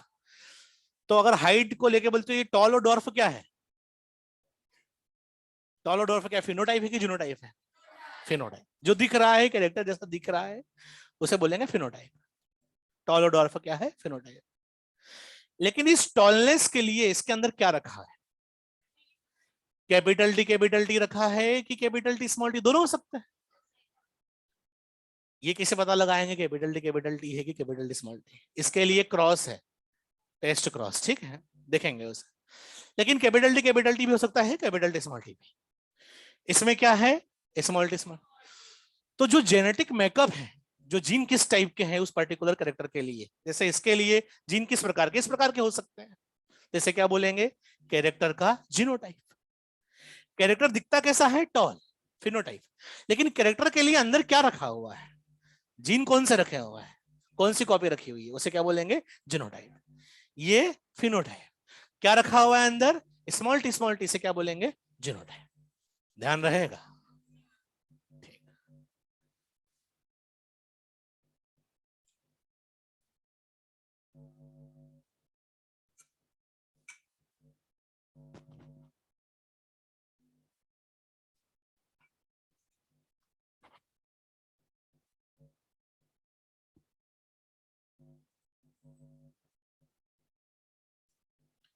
टाइम हो गया है, ठीक है। कुछ टर्म्स और पढ़ेंगे कल और कुछ क्वेश्चंस भी करेंगे कल, ठीक है। आज का तो काफी इंट्रोडक्शन था, बस इतना सा था। कल से अच्छे से आपको ध्यान देना है और पढ़ करके भी आना है घर से, वरना अगर इस चैप्टर में उलझ गए ना आप एक बार, तो फिर आपको समझ में कभी नहीं आने वाला, इस डाउट काउंटर पे भी समझ में नहीं आने वाला, ठीक है। इसलिए आप इस चैप्टर को समझे अच्छे से, मतलब मैं जो भी पोर्शन पढ़ाऊंगा काफी समझने वाला ही, और मेरा यही रहता है पढ़ाने का, आराम आराम से पढ़ाता हूँ और जल्दी जल्दी भी कोर्स कंप्लीट हो जाएगा, ठीक है।